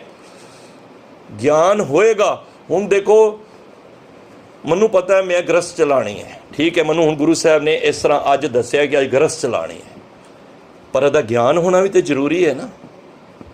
ਹੁਣ ਕੋਈ ਟੀਚਰ ਬਣ ਜਾਏ, ਉਹਨੂੰ ਗਿਆਨ ਹੀ ਨਹੀਂ ਤਾਂ ਉਹ ਟੀਚਰ ਕਾਹਦਾ ਹੈ। ਹੁਣ ਕਿਸੇ ਬੀਬੀ ਵਿਆਹੀ ਜਾਂਦੀ ਹੈ ਅਤੇ ਉਹਦੀ ਹੁਣ ਕੀ ਡਿਊਟੀ ਹੈ, ਬਈ ਘਰ ਦੇ ਬੱਚੇ ਵੀ ਪਾਲਣੇ ਨੇ, ਰਸੋਈ ਦੀ ਵੀ ਦੇਖਭਾਲ ਕਰਨੀ ਹੈ, ਅਤੇ ਉਹਨੂੰ ਰਸੋਈ ਦਾ ਗਿਆਨ ਹੀ ਨਹੀਂ ਹੋਏਗਾ ਅਤੇ ਤਾਂ ਫਿਰ ਉਹ ਨਾਸ਼ਤਾ ਜਾਂ ਲੰਗਰ ਪਾਣੀ ਕਿਵੇਂ ਛਕਾਏਗੀ ਪਰਿਵਾਰ ਨੂੰ। ਜਿੱਥੇ ਧਰਮ ਦੀ ਕਮਾਈ ਕੀਤੀ, ਜਿੱਥੇ ਸਾਡੀ ਇਹ ਡਿਊਟੀ ਲੱਗੀ ਬਾਈ ਹੈ ਤੁਹਾਡੀ, ਇਹ ਉਸ ਤੋਂ ਬਾਅਦ ਸਾਨੂੰ ਉਸ ਚੀਜ਼ ਦਾ ਗਿਆਨ ਹੋਣਾ ਜ਼ਰੂਰੀ ਹੈ। ਫਿਰ ਜਦੋਂ ਸਾਨੂੰ ਇਹ ਪਤਾ ਲੱਗ ਗਿਆ ਕਿ ਨਾਸ਼ਤਾ ਐਵੇਂ ਬਣਨਾ ਹੈ, ਲੰਗਰ ਐਵੇਂ ਬਣਨਾ ਹੈ, ਫਿਰ ਖਾਲੀ ਗਿਆਨ ਹੋਣ ਦੇ ਨਾਲ ਨਹੀਂ ਗੱਲ ਬਣਨੀ। ਫਿਰ ਉਸ ਗਿਆਨ ਦੀ ਵਰਤੋਂ ਅਸੀਂ ਮਿਹਨਤ ਕਰਕੇ ਕਰਨੀ ਹੈ, ਭਾਵ ਕਿ ਅਸੀਂ ਹੱਥੀਂ ਉਸ ਦਾ ਕੰਮ ਕਰਨਾ ਹੈ, ਜਿਹਨੂੰ ਸਰਮ ਖੰਡ ਵਿੱਚ ਪਹੁੰਚਾਂਗੇ। ਅਤੇ ਫਿਰ ਕੀ ਹੋਏਗਾ, ਫਿਰ ਬਖਸ਼ਿਸ਼ ਦਾ ਖੰਡ ਖੁੱਲ੍ਹੇਗਾ। ਬਖਸ਼ਿਸ਼ ਦਾ ਖੰਡ ਖੁੱਲ੍ਹੇਗਾ ਅਤੇ ਸਾਡਾ ਦੁਆਰ ਸੱਚਖੰਡ ਦਾ ਮਿਲੇਗਾ। ਤੋ ਧਰਮ ਦੀ ਦੁਨੀਆ ਵਿੱਚ ਉਹ ਕਬੀਰ ਸਾਹਿਬ ਕਹਿੰਦੇ ਨੇ, ਕਬੀਰ ਜਹਾਂ ਗਿਆਨ ਤਹਾਂ ਧਰਮ ਹੈ। ਜੇ ਗਿਆਨ ਹੋਏਗਾ, ਹੁਣ ਮੈਨੂੰ ਗਿਆਨ ਹੀ ਨਹੀਂ ਹੈ ਗੁਰੂ ਬਾਰੇ, ਅਤੇ ਮੈਂ ਧਰਮ ਦੀਆਂ ਹੀ ਗੱਲਾਂ ਕਰੀ ਜਾਵਾਂ। ਜਹਾਂ ਗਿਆਨ ਤਹਾਂ ਧਰਮ ਹੈ, ਜਹਾਂ ਝੂਠ ਤਹਾਂ ਪਾਪ। ਤੋ ਜਿੱਥੇ ਗਿਆਨ ਹੋਏ ਧਰਮ ਉੱਥੇ ਹੀ ਹੁੰਦਾ ਹੈ। ਧਰਮ ਦਾ ਸਾਨੂੰ ਗਿਆਨ ਹੋਣਾ ਚਾਹੀਦਾ ਹੈ। ਦੇਖੋ ਮੈਂ ਅਕਸਰ ਕਈ ਵਾਰੀ ਮਿਸਾਲ ਵਿੱਚ ਲਗਾਉਣਾ, ਇਹ ਗੱਲ ਕਰਨਾ ਵਾ ਕਿ ਅਸੀਂ ਧਾਰਮਿਕ ਤੇ ਬਣ ਗਏ। ਹੁਣ ਕਈ ਬੀਬੀਆਂ ਗੁਰਦੁਆਰੇ ਸਾਹਿਬ ਵੀ ਜਾਂਦੀਆਂ ਨੇ, ਲਿਪਸਟਿਕ ਲਗਾਈ ਹੁੰਦੀ ਹੈ, ਮੈਂ ਨਹੀਂ ਕਹਿ ਰਿਹਾ ਨਾ ਲਗਾਓ, ਪਰ ਜਦੋਂ ਥੜੇ ਸਾਹਿਬ 'ਤੇ ਜਾਂਦੀਆਂ ਨੇ, ਸਤਿਕਾਰ ਨਾਲ ਉਹ ਮੱਥਾ ਟੇਕਦੀਆਂ ਨੇ, ਪਰ ਗੁਰੂ ਸਾਹਿਬ ਦੇ ਮੱਥੇ ਨਾਲ, ਗੁਰੂ ਸਾਹਿਬ ਦੇ ਥੜੇ ਨੂੰ ਆਪਣੇ ਮੱਥੇ ਨਾਲ ਚੁੰਮਦੀਆਂ ਨੇ। ਉਸ ਟਾਈਮ ਦੋ ਗੱਲਾਂ ਦਾ, ਕਿਉਂਕਿ ਗਿਆਨ ਨਹੀਂ ਉਹਨਾਂ ਨੂੰ, ਧਰਮ ਦਾ ਦੁਨੀਆ 'ਚ ਆ ਗਏ, ਗਿਆਨ ਨਹੀਂ ਹੈ। ਇੱਕ ਤਾਂ ਅਸੀਂ ਥੜਾ ਸਾਹਿਬ ਗੰਦਾ ਕਰ ਦਿੱਤਾ, ਇੱਕ ਝੂਠਾ ਕਰ ਦਿੱਤਾ। ਉਸ ਤੋਂ ਬਾਅਦ ਜਿਹੜਾ ਕੋਈ ਆਏਗਾ ਉਹ ਕੀ ਸੋਚੇਗਾ? ਭਾਵੇਂ ਉਹਨੂੰ ਕਿ ਕਿਸੇ ਨੂੰ ਰੋਕੋ ਕਿਉਂ ਜੀ, ਉਹਨਾਂ ਦੀ ਸ਼ਰਧਾ ਹੈ। ਸ਼ਰਧਾ ਵੀ ਸਾਧ ਸੰਗਤ ਬਿਨਾਂ ਗਿਆਨ ਤੋਂ ਨਹੀਂ ਹੋਣੀ ਚਾਹੀਦੀ। ਸ਼ਰਧਾ ਹੋਣੀ ਜ਼ਰੂਰੀ ਹੈ, ਅੱਛੀ ਗੱਲ ਹੈ, ਬਸ ਜਿਸ ਸ਼ਰਧਾ ਵਿੱਚ ਗਿਆਨ ਹੀ ਨਹੀਂ ਹੈ, ਉਹ ਸ਼ਰਧਾ ਦਾ ਕੀ ਫਾਇਦਾ? ਤੋ ਸਾਨੂੰ ਜਿੱਥੇ ਧਰਮ ਦੀ ਦੁਨੀਆ ਵਿੱਚ ਅਸੀਂ ਪੈਰ ਰੱਖਣਾ, ਗੁਰੂ ਸਾਹਿਬ ਅੱਜ ਧਰਮ ਬਾਰੇ ਸਾਰਾ ਦੱਸ ਰਹੇ ਨੇ, ਤਾਂ ਹੀ ਗਿਆਨ ਖੰਡ ਖੁੱਲ੍ਹੇਗਾ। ਤੋ ਗੁਰੂ ਸਾਹਿਬ ਕਹਿੰਦੇ ਨੇ ਉਹਦੇ ਵਿੱਚ, ਤਿਸ ਵਿੱਚ ਧਰਤੀ ਥਾਪ ਰੱਖੀ ਧਰਮਸਾਲ, ਇਤਨਾ ਕੁਛ ਬਣਾ ਕੇ ਪਰਮਾਤਮਾ ਨੇ ਸਾਨੂੰ ਧਰਮ ਦੀ ਕਮਾਈ ਕਰਨ ਵਾਸਤੇ ਇਹ ਧਰਮਸਾਲ ਬਣਾ ਦਿੱਤੀ ਹੈ ਕਿ ਭਾਈ ਹੁਣ ਇੱਥੇ ਆ ਕੇ ਉਸ ਭਜਨ ਬੰਦਗੀ ਦੀ ਤੁਸੀਂ ਪਰੋਸੋ, ਹੁਣ ਇੱਥੇ ਨਾਮ ਬਾਣੀ ਨੂੰ ਜਪੋ। ਤੇ ਫਿਰ ਕੀ ਹੋਇਆ? ਤਿਸ ਵਿੱਚ ਜੀ ਜੁਗਤ ਕੇ ਰੰਗ, ਇਸ ਧਰਤੀ ਦੇ ਅੰਦਰ ਮਹਾਰਾਜ ਨੇ ਜਿਤਨੀਆਂ ਇਹ ਪਵਨ ਪਾਣੀ ਹਵਾ ਸਭ ਅੱਗ ਇਹ ਰਾਤੀ ਰੁੱਤੀਆਂ ਬਣਾਈਆਂ, ਉੱਥੇ ਤਰ੍ਹਾਂ ਤਰ੍ਹਾਂ ਦੇ ਜੀਵ ਵੀ ਬਣਾ ਦਿੱਤੇ। ਦੇਖੋ ਕਿੰਨੀਆਂ ਹੀ 84 ਲੱਖ ਜੂਨ ਨੇ। ਜੀ ਜੁਗਤ ਕੇ ਰੰਗ, ਉਹਨਾਂ ਦੇ ਕਿੰਨਾ ਤਰ੍ਹਾਂ ਦੇ ਰੰਗ ਨੇ, ਉਹਨਾਂ ਦੇ ਜੀਣ ਦੀਆਂ ਜੁਗਤੀਆਂ ਸਭ ਆਪਣੇ ਆਪਣੇ ਢੰਗ ਦੇ ਨਾਲ, ਕਿੰਨੇ ਤਰੀਕੇ ਨੇ ਸੰਸਾਰ ਵਿੱਚ ਵਿਚਰਨ ਦੇ। ਤਿੰਨ ਕੇ ਨਾਮ ਅਨੇਕ ਅਨੰਤ, ਉਹਨਾਂ ਜੀਵਾਂ ਦੇ ਕਿੰਨੇ ਹੀ ਨਾਮ ਨੇ। ਅਸੀਂ ਕਿੰਨਿਆਂ ਦੇ ਨਾਮ ਜਾਣਦੇ ਹੋਵਾਂਗੇ? ਅਸੀਂ ਸਾਰੇ 84 ਲੱਖ ਤੇ ਇੱਕ ਅੰਦਾਜ਼ਾ ਹੈ, ਕੋਈ ਉਹ ਨਹੀਂ ਹੈ। ਕਿਸੇ ਜਗ੍ਹਾ 'ਤੇ ਗਿਆ ਬੰਦਾ, ਕਿੰਨੀ ਕੁ ਭੀੜ ਸੀ? ਕਹਿੰਦੇ 100-150 ਬੰਦਾ ਹੋਏਗਾ। ਉਹ ਅੰਦਾਜ਼ਾ ਵੇ।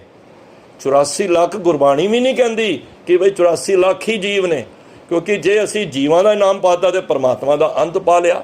ਪਰਮਾਤਮਾ ਤੇ ਬੇਅੰਤ ਹੈ, ਪਰ ਉਹਨਾਂ ਜੀਵਾਂ ਦੇ ਨਾਮ ਵੀ ਕਿੰਨੇ ਨੇ, ਅਸੀਂ ਨਾਮ ਵੀ ਨਹੀਂ ਜਾਣਦੇ ਹੋਣੇ। ਮੈਂ ਸਮਝਣਾ ਵਾਂ ਕਿ ਧਰਤੀ 'ਤੇ ਕੋਈ ਵੀ ਐਸਾ ਸਰੀਰ ਨਹੀਂ ਹੋਏਗਾ ਜਿਹਨੂੰ ਪਰਮਾਤਮਾ ਦੇ ਸਾਰੇ ਜੀਵ ਬਣਾਏ, ਕੀੜੇ ਮਕੌੜੇ ਪਸ਼ੂ ਪਕਸ਼ੀ ਸਭ ਜੀਵਾਂ ਦੇ ਨਾਮ ਉਹਨੂੰ ਪਤਾ ਹੋਣਗੇ, ਨਹੀਂ ਪਤਾ ਹੋਣਗੇ। ਕਿਉਂਕਿ ਉਹਕੇ ਨਾਮ ਮਾਰੇ ਨੇ ਗੱਲ ਹੀ ਮੁਕਾ ਦਿੱਤੀ, ਅਨੇਕ ਅਨੰਤ, ਜਿਹਦਾ ਅੰਤ ਹੀ ਕੋਈ ਨਹੀਂ ਹੈ। ਤੋ ਪਰਮਾਤਮਾ ਦੀ ਇਹ ਸਾਰੀ ਧਰਮ ਖੰਡ ਵਿੱਚੋਂ ਸਾਨੂੰ ਇਹ ਗਿਆਨ ਹੁੰਦਾ ਪਿਆ ਹੈ। ਤੋ ਮਹਾਰਾਜ ਕਹਿੰਦੇ ਨੇ, ਤਿਸ ਵਿੱਚ ਜੀ ਜੁਗਤ ਕੇ ਰੰਗ, ਤਿਨ ਕੇ ਨਾਮ ਅਨੇਕ ਅਨੰਤ। ਮਹਾਰਾਜ ਫਿਰ ਤੁਸੀਂ ਇਹ ਧਰਤੀ ਸਾਜ ਕੇ, ਇਹ ਧਰਤੀ ਨੂੰ ਸਾਜ ਕੇ, ਚੀਜ਼ਾਂ ਬਣਾ ਕੇ, ਤੇ ਤੁਸੀਂ ਕੀ ਕਰਦੇ ਹੋ ਫਿਰ ਇਹਦੇ ਵਿੱਚ? ਮਹਾਰਾਜ ਕਹਿੰਦੇ ਨੇ ਫਿਰ ਪਰਮਾਤਮਾ ਪਤਾ ਕੀ ਕਰਦਾ? ਕਰਮੀ ਕਰਮੀ ਹੋਏ ਵਿਚਾਰ। ਇੱਥੇ ਫਿਰ ਬੰਦਿਆਂ ਨੂੰ ਆਪਣੇ ਕਰਮਾਂ ਅਨੁਸਾਰ ਆਉਂਦੇ ਨੇ, ਫਿਰ ਆ ਕੇ ਇੱਥੇ ਇਹਨਾਂ ਦੇ ਹਰ ਇੱਕ ਕਰਮ ਦੀ ਵਿਚਾਰ ਹੁੰਦੀ ਹੈ। ਦੇਖੋ ਭਾਵੇਂ ਅਸੀਂ ਮਾੜਾ ਕੰਮ ਕਰ ਰਹੇ ਹਾਂ, ਭਾਵੇਂ ਚੰਗਾ ਕੰਮ ਕਰ ਰਹੇ ਹਾਂ, ਅਸੀਂ ਪਰਮਾਤਮਾ ਤੋਂ ਅਸੀਂ ਓਲੇ ਨਹੀਂ ਹੋ ਸਕਦੇ। ਦੁਨੀਆ ਦੇ ਕੈਮਰੇ ਵੀਕ ਪੈ ਸਕਦੇ ਨੇ, ਖਰਾਬ ਹੋ ਸਕਦੇ ਨੇ, CCTV ਕੈਮਰੇ ਹੋਰ ਕਈ, ਪਰ ਪਰਮਾਤਮਾ ਦਾ ਜਿਹੜਾ ਕੈਮਰਾ ਹੈ ਉਹ ਨਾ ਧੁੰਦਲਾ ਪੈਣਾ ਜੇ, ਨਾ ਕਦੀ ਖਰਾਬ ਹੋਣਾ ਹੈ। ਉਹ ਸਾਡੇ ਸਾਰੇ ਕਰਮਾਂ ਨੂੰ, ਭਾਵੇਂ ਅਸੀਂ, ਮਹਾਰਾਜ ਕਹਿੰਦੇ ਨਾ, ਦੇਹ ਕਿਵਾੜ ਅਨਕ ਪੜਦੇ ਮੇ ਪਰਦਾਰਾ ਸੰਗ ਫਾਕੇ। ਜੇ ਤੂੰ ਕਈ ਪਰਦਿਆਂ ਦੇ ਵਿੱਚ ਮਾੜੇ ਕੰਮ ਵੀ ਕਰ ਰਿਹਾ ਨਾ, ਤੇ ਮਤ ਸੋਚੀ ਕਿ ਪਰਮਾਤਮਾ ਨਹੀਂ ਦੇਖ ਰਿਹਾ। ਚਿੱਤਰਗੁਪਤ ਜਬ ਲੇਖਾ ਮੰਗੇ ਤਬ ਕੌਣ ਪੜਦਾ ਤੇਰਾ ਢਾਕੇ। ਉਸ ਵੇਲੇ ਜਦੋਂ ਲੇਖਾ ਮੰਗਣਾ ਹੈ ਨਾ, ਤੇ ਤੇਰਾ ਕਿਸੇ ਨੇ ਪੜਦਾ ਨਹੀਂ ਕੱਜਣਾ, ਕਿਉਂਕਿ ਤੇਰੇ ਉੱਥੇ ਹਰ ਕਰਮ ਦੀ ਵਿਚਾਰ ਹੋਣੀ ਹੈ। ਜਿਹੜਾ ਵੀ ਤੂੰ ਚੰਗਾ ਕੰਮ ਕੀਤਾ, ਇਹ ਜਿਹੜਾ ਤੁਸੀਂ ਹੁਣ ਕੰਮ ਕਰ ਰਹੇ ਹੋ ਨਾ, ਅੰਮ੍ਰਿਤ ਵੇਲੇ ਜਾਗ ਕੇ ਪਰਮਾਤਮਾ ਦੀ ਬਾਣੀ ਪੜ੍ਹ ਰਹੇ ਹੋ, ਇਹ ਵੀ ਕਰਮ ਤੁਹਾਡਾ ਉਸ ਪਰਮਾਤਮਾ ਦੀ ਡਾਇਰੀ ਦੇ ਵਿੱਚ ਲਿਖਿਆ ਜਾ ਰਿਹਾ ਹੈ। ਤੋ ਹਰ ਸਾਡੇ ਮਾੜੇ ਤੇ ਚੰਗੇ ਕਰਮ ਦੀ ਵਿਚਾਰ ਉਸ ਦਰਗਾਹ ਦੇ ਵਿੱਚ ਹੋਣੀ ਹੈ। ਤੋ ਮਾਰੇ ਕਹਿੰਦੇ ਨੇ, ਇਹਦਾ ਭਾਵ ਇਹ ਕਿ ਇਸ ਧਰਤੀ ਦੇ ਉੱਤੇ ਤੁਹਾਨੂੰ ਜੀਵਾਂ ਨੂੰ, ਸਾਨੂੰ ਜੀਵਾਂ ਨੂੰ ਭੇਜ ਕੇ ਮਹਾਰਾਜ ਸਾਡੇ ਕੋਲੋਂ ਕਰਮ ਕਰਾ ਕੇ ਉਹਨਾਂ ਕਰਮਾਂ ਦੀ ਵਿਚਾਰ ਉਸ ਪਰਮਾਤਮਾ ਦੇ ਦਰ 'ਤੇ ਹੋ ਰਹੀ ਹੈ। ਕਿਉਂ ਹੋ ਰਹੀ ਹੈ? ਕਿਉਂਕਿ ਸੱਚਾ ਆਪ, ਸੱਚਾ ਦਰਬਾਰ, ਉਹ ਪਰਮਾਤਮਾ ਆਪ ਸੱਚਾ ਹੈ, ਤੇ ਉਹਦਾ ਜਿਹੜਾ ਦਰਬਾਰ ਹੈ, ਉਹਦੀ ਕਚਹਿਰੀ ਹੈ, ਜਿੱਥੇ ਉਹ ਬਹਿੰਦਾ ਹੈ, ਉਹ ਵੀ ਸੱਚੀ ਹੈ। ਕਿਉਂਕਿ ਹੁਣੇ ਹੀ ਪੜ੍ਹ ਕੇ ਪਿੱਛੇ ਆਇਆ ਨਾ, ਆਦਿ ਸੱਚ ਜੁਗਾਦ ਸੱਚ ਹੈ ਭੀ ਸੱਚ, ਨਾਨਕ ਹੋਸੀ ਭੀ ਸੱਚ। ਉਹੀ ਸੱਚਾ ਹੈ।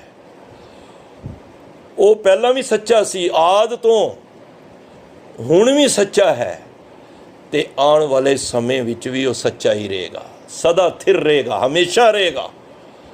ਅਸੀਂ ਆਏ ਹਾਂ, ਚਲੇ ਜਾਣਾ ਹੈ। ਇਹ ਸਾਡਾ ਹੀ ਖੇਲ ਹੈ, ਆਵਣ ਜਾਣ ਹੀ ਖੇਲ ਬਣਾਇਆ। ਅਸੀਂ ਜੋ ਸੰਸਾਰ ਵਿੱਚ ਆਇਆ, ਜੋ ਉਪਜਿਓ ਸੋ ਬਿਨਸ ਹੈ, ਪਰੋ ਆਜ ਕੇ ਕਾਲ, ਨਾਨਕ ਹਰ ਗੁਣ ਗਾਏ ਲੈ, ਛਾੜ ਸਗਲ ਜੰਜਾਲ। ਤੋ ਮਾਰੇ ਕਹਿੰਦੇ ਨੇ ਉਹਦਾ ਦਰਬਾਰ ਸੱਚਾ ਹੈ, ਤੇ ਸੱਚੇ ਦਰਬਾਰ ਵਿੱਚ ਸਾਧ ਸੰਗਤ ਸੱਚੀ ਹੀ ਗੱਲ ਹੁੰਦੀ ਹੈ। ਉੱਥੇ ਕੋਈ ਰਿਸ਼ਵਤ ਨਹੀਂ ਚੱਲਣੀ, ਜੇ ਮੈਨੂੰ ਖਿਮਾ ਕਰ ਦੇਣਾ। ਉੱਥੇ ਕੋਈ ਵੀ ਸਿਫਾਰਿਸ਼ ਨਹੀਂ ਚੱਲਣੀ। ਉੱਥੇ ਜੇ ਜਿਹੇ ਕਰਮ ਕਮਾਏ ਤੇਹਾ ਫਲ ਪਾਏ ਵਾਲੀ ਗੱਲ ਹੋਣੀ ਹੈ। ਤਿੱਥੈ ਸੋਹਣ ਪੰਚ ਪਰਵਾਨ, ਪਰ ਉੱਥੇ ਤਿੱਥੇ ਭਾਵ ਉਸ ਪਰਮਾਤਮਾ ਦੀ ਦਰਗਾਹ 'ਤੇ, ਉਹ ਸਾਡੇ ਅੰਦਰ ਹੀ ਹੈ। ਜਿੱਥੇ ਅਸੀਂ ਅੰਦਰ ਹੀ ਸਾਡੇ ਸੱਚਖੰਡ ਹੈ, ਤੇ ਅੰਦਰ ਹੀ ਸਾਡੇ ਦੋਜਕ ਵੀ ਹੈ, ਨਰਕ ਵੀ ਹੈ। ਤਾਂ ਗੁਰੂ ਸਾਹਿਬ ਕਹਿੰਦੇ ਨੇ ਉਸ ਸਥਾਨ 'ਤੇ ਤਿੱਥੇ ਸੋਹਣ, ਉਹ ਸੋਹਣੇ ਲੱਗਣਗੇ। ਕਿਹੜੇ? ਪੰਜ ਪਰਵਾਨ। ਪੰਜ ਅਸੀਂ ਪ੍ਰਵਾਨ ਪੜ੍ਹ ਕੇ ਆਏ ਹਾਂ। ਕਿਹੜੇ ਹੁੰਦੇ ਨੇ? ਪਹਿਲਾਂ ਸੁਣਨ ਦੀ ਪੌੜੀਆਂ, ਜਿਹਨੇ ਗੁਰੂ ਮਹਾਰਾਜ ਦੀਆਂ ਗੱਲਾਂ ਨੂੰ ਸੁਣਿਆ, ਪਰਮਾਤਮਾ ਦੀਆਂ ਸੁਣਿਆ, ਸਮਝਿਆ, ਫਿਰ ਮੰਨਿਆ। ਮੰਨਣ ਤੋਂ ਬਾਅਦ ਉਹ ਕੀ ਹੋ ਗਏ? ਪੰਜ ਪਰਵਾਨ। ਉਹ ਪੰਜ ਪਰਵਾਨ ਹੋ ਗਏ। ਉਹ ਸ਼ੋਭੇ ਗਏ ਉਸ ਪਰਮਾਤਮਾ ਦੇ ਘਰ ਦੇ ਵਿੱਚ, ਕਿਉਂਕਿ ਉਹਨਾਂ ਨੇ ਗੁਰੂ ਆਸ਼ਰੇ ਅਨੁਸਾਰ ਆਪਣੇ ਜੀਵਨ ਨੂੰ ਬਤੀਤ ਕੀਤਾ ਹੈ। ਪਹਿਲਾਂ ਸੁਣਿਆ, ਫਿਰ ਮੰਨਿਆ, ਫਿਰ ਪਰਮਾਤਮਾ ਦੇ ਦਰ 'ਤੇ ਪ੍ਰਵਾਨ ਹੋ ਗਏ। ਨਦਰੀ ਕਰਮ ਪਵੈ ਨੀਸਾਨ। ਨਦਰੀ ਹੁੰਦਾ ਉਹਦੀ ਨਦਰ ਹੇਠ, ਕਰਮ ਹੁੰਦਾ ਬਖਸ਼ਿਸ਼। ਕਰਮ ਦੇ ਮੰਮੀ ਨੂੰ ਸਿਹਾਰੀ ਹੈ, ਉਹਦੀ ਬਖਸ਼ਿਸ਼ ਦੁਆਰਾ, ਉਹਦੀ ਨਜ਼ਰ ਦੁਆਰਾ ਪਵੈ ਨਿਸ਼ਾਨ, ਉਹਦੇ ਉੱਤੇ ਬਖਸ਼ਿਸ਼ ਦਾ ਇੱਕ ਨਿਸ਼ਾਨ ਪੈ ਜਾਂਦਾ ਹੈ। ਭਾਵ ਕਿ ਕਈ ਵਾਰੀ ਤੁਸੀਂ ਦੇਖੋ, ਇਹਨੂੰ ਹੋਰ ਸੌਖਾ ਲੈ ਲਓ, ਕਈ ਵਾਰੀ ਕੋਈ ਅਪੋਜੀਸ਼ਨ ਪਾਰਟੀ ਦਾ ਵੀ ਬੰਦਾ ਕਿਤੇ ਡੈਥ ਹੋ ਜਾਏ, ਅਸੀਂ ਕਈ ਜਗ੍ਹਾ 'ਤੇ ਜਾਈਦਾ, ਅਤੇ ਜਦੋਂ ਅਪੋਜੀਸ਼ਨ ਦੀ ਕਿਸੇ ਦੀ ਡੈਥ ਹੁੰਦੀ ਹੈ, ਜਿਸ ਤਰ੍ਹਾਂ ਗੁਰਦੁਆਰੇ ਦੇ ਇਲੈਕਸ਼ਨ ਨੇ, ਉਹ ਦੂਜੀ ਪਾਰਟੀਆਂ ਵੇਲੇ ਵੀ ਆਉਂਦੇ ਨੇ, ਕਿਉਂਕਿ ਲਿੰਕ ਹੁੰਦੇ ਨੇ। ਅਤੇ ਜਦੋਂ ਅਸੀਂ ਬੈਠੇ ਹੁੰਦੇ ਹਾਂ, ਅਤੇ ਉਹ ਆਪਸ ਵਿੱਚ ਇਹੀ ਗੱਲਾਂ ਕਰਦੇ ਨੇ, ਕਹਿੰਦੇ ਨੇ ਯਾਰ ਭਾਵੇਂ ਉਹ ਸਾਡੀ ਅਗੇਂਸਟ ਪਾਰਟੀ ਦਾ ਸੀ, ਪਰ ਬੰਦਾ ਬਹੁਤ ਵਧੀਆ ਸੀ। ਉਹਨੇ ਕਦੀ ਜ਼ਿੰਦਗੀ ਵਿੱਚ ਕਿਸੇ ਕੋਲ ਰਿਸ਼ਵਤ ਨਹੀਂ ਲਈ, ਭਾਵੇਂ ਜਿੰਨਾ ਚਿਰ ਵੀ ਕੁਰਸੀ, ਭਾਵੇਂ ਸਾਡੇ ਆਪੋਜੀਸ਼ਨ ਸੀ, ਸਾਡਾ ਕੰਪੀਟੀਟਰ ਸੀ, ਪਰ ਉਹਨੇ ਮਾੜਾ ਕੰਮ ਨਹੀਂ ਕੀਤਾ। ਉਹਨੇ ਸੱਚਾਈ ਅਤੇ ਇਮਾਨਦਾਰੀ ਨਾਲ ਆਪਣੀ ਸੀਟ ਦੀ ਉਹਨੇ ਕੰਮ ਕੀਤਾ ਹੈ। ਅਤੇ ਇਹਦਾ ਕੀ ਭਾਵ ਹੈ ਕਿ ਭਾਵੇਂ ਉਹ ਆਪੋਜੀਸ਼ਨ ਇਸ ਵਿੱਚ ਸਨ, ਪਰ ਉਹਨਾਂ ਨੇ ਉਹਦੀ ਜਿਹੜੀ ਚੰਗੀ ਗੱਲ ਸੀ, ਉਹ ਵੀ ਉਸ ਵੇਲੇ ਗੱਲਾਂ ਹੋ ਰਹੀਆਂ ਸਨ। ਤਾਂ ਮਹਾਰਾਜ ਕਹਿੰਦੇ ਨੇ ਜਿਹੜਾ ਸੱਚੇ ਦੇ ਨਾਲ ਲੱਗ ਕੇ ਆਪਣੇ ਕਰਮਾਂ ਨੂੰ ਚੰਗਾ ਕਰ ਲੈਂਦਾ ਹੈ, ਉਹਦੇ ਮੱਥੇ 'ਤੇ ਪਰਮਾਤਮਾ ਵੱਲੋਂ ਬਖਸ਼ਿਸ਼ ਦਾ ਨਿਸ਼ਾਨ ਪੈ ਜਾਂਦਾ ਹੈ, ਜੋ ਸੰਸਾਰ ਦੇ ਵਿੱਚ ਉਹਦੀ ਵਾਹ ਵਾਹ ਹੁੰਦੀ ਹੈ। ਤਾਂ ਕੱਚ ਪਕਾਈ ਉੱਥੇ ਪਾਏ। ਇੱਥੇ ਦੇਖੋ ਊੜਾ ਨਾ ਖੁੱਲ੍ਹਿਆ ਹੋਇਆ। ਦੋ ਤਰ੍ਹਾਂ ਦੇ ਊੜੇ ਅਸੀਂ ਦੋ ਵਾਰੀ ਅਸੀਂ ਸਰੂਪਾਂ ਦੇ ਦਰਸ਼ਨ ਕਰੀਦੇ ਨੇ। ਇੱਕ ਊੜਾ ਹੁੰਦਾ ਬੰਦ, ਜਿਹੜੇ ਪੰਜਾਬੀ ਦਾ ਵਿਆਕਰਨ ਦਾ ਗਿਆਨ ਰੱਖਦੇ ਨੇ ਉਹਨਾਂ ਨੂੰ ਪਤਾ, ਊੜਾ ਇੱਕ ਹੁੰਦਾ ਬੰਦ, ਇੱਕ ਹੁੰਦਾ ਊੜਾ ਖੁੱਲ੍ਹਾ ਹੋਇਆ। ਖੁੱਲ੍ਹੇ ਨੂੰ ਪੜ੍ਹਨਾ, ਜਿਸ ਤਰ੍ਹਾਂ ਔਰ ਹੈ, ਊਰੇ ਨਹੀਂ ਪੜ੍ਹਨਾ। ਇੱਥੇ ਆਇਆ ਉੱਥੇ, ਉੱਥੇ ਨਹੀਂ ਪੜ੍ਹਨਾ, ਉੱਥੇ। ਉੱਥੇ ਕਿਤੇ ਉਸ ਪਰਮਾਤਮਾ ਦੀ ਦਰਗਾਹ ਦੇ ਵਿੱਚ ਕੱਚ ਪਕਾਈ, ਉੱਥੇ ਪਾਏ। ਕੱਚਾ ਅਤੇ ਪੱਕਾ, ਹੋਰ ਸੌਖਾ ਲੈ ਲਓ, ਚੰਗਾ ਅਤੇ ਮੰਦਾ, ਆਪਣੇ ਸੋਹਣੇ ਕਰਮ ਅਤੇ ਆਪਣੇ ਮਾੜੇ ਕਰਮ। ਕੱਚ ਪਕਾਈ, ਜੋ ਵੀ ਅਸੀਂ ਚੰਗੇ ਕੰਮ, ਕੱਚੇ ਕੰਮ ਕਰ ਰਹੇ ਹਾਂ, ਮਾੜੇ ਕੰਮ ਕਰ ਰਹੇ ਹਾਂ, ਜਾਂ ਚੰਗੇ ਕੰਮ ਕਰ ਰਹੇ ਹਾਂ, ਪਕਾਈ ਪੱਕੇ ਹੋਏ ਵਧੀਆ ਕੰਮ ਕਰ ਰਹੇ ਹਾਂ। ਜਿਸ ਤਰ੍ਹਾਂ ਅੱਗੇ ਚੱਲ ਕੇ ਮਾਰੇ ਕਹਿਣਗੇ ਚੰਗੀਆਂ ਆਈਆਂ ਬੁਰੀਆਂ ਆਈਆਂ, ਵਾਚੇ ਧਰਮ ਹਦੂਰ। ਉਹ ਪਰਮਾਤਮਾ ਦੇਖ ਰਿਹਾ ਸਾਡੀ ਹਰ ਐਕਟੀਵਿਟੀ, ਅਤੇ ਇਸ ਕਰਕੇ ਕਹਿੰਦੇ ਨੇ ਜਿਹੜੇ ਭਾਵੇਂ ਅਸੀਂ, ਮੈਂ ਜਿੰਨਾ ਮਰਜ਼ੀ ਕਹਿ ਦੇਵਾਂ ਕਿ ਫਲਾਣਾ ਬਹੁਤ ਚੰਗਾ ਹੈ, ਤੁਸੀਂ ਮੇਰੇ ਪ੍ਰਤੀ ਬਹੁਤ ਚੰਗਾ ਕਹਿ ਦਿਓ, ਪਰ ਸਾਡੇ ਔਰ ਤੁਹਾਡੇ ਕਹਿਣ ਨਾਲ ਕੋਈ ਫਰਕ ਨਹੀਂ ਪੈਣਾ, ਕਿਉਂਕਿ ਕੱਚ ਪਕਾਈ ਉੱਥੇ ਪਾਏ। ਉਹ परमात्मा ਦੇ ਘਰ ਹੀ ਪਤਾ ਲੱਗਣਾ ਇਹ ਬੰਦਾ ਮਾੜਾ ਹੈ ਕਿ ਚੰਗਾ ਹੈ। ਰੋਜ਼ ਆਸਾ ਹੀ ਵਾਰ ਹੀ ਪੜੀਦਾ ਹੈ, ਨਾਨਕ ਜੀ ਉਪਾਏ ਕਹਿ ਲਿਖ ਨਾਵੇਂ ਧਰਮ ਬਹਾਲਿਆ, ਉੱਥੇ ਸੱਚੇ ਹੀ ਸੱਚ ਨਿਬੜੈ, ਚੁਨ ਵਖ ਕੱਢੇ ਜਜਮਾਲਿਆ, ਥਾਉ ਨਾ ਪਾਇਨ ਕੂੜਿਆਰ, ਮੂੰਹ ਕਾਲੇ दोजग चालिया, ते नाए रते से जिण गए, हार गए से ठगन वालिया, लिख नावे धर्म बहालिया। नानक जी उपाय के जियां नूं पैदा करके उन्हां नूं जी लिखनावे धर्म बहालिया। उस परमात्मा दी उस धर्मराज की डायरी दे विच साडे सब दे नाम लिखे गए ने कि कौन केड़ा की कर रहा है। धर्मराज कोई ये ना समझना किसी दी, वो ड्यूटी लाई है परमात्मा ने, वो रब नहीं है। जिस तरह तुहाडी ड्यूटी लगती है तुसीं कारज करो तो परिवार नूं पालो, ये नहीं कि तुसीं रब बन गए हो, ये भी गल ना सोच लेना।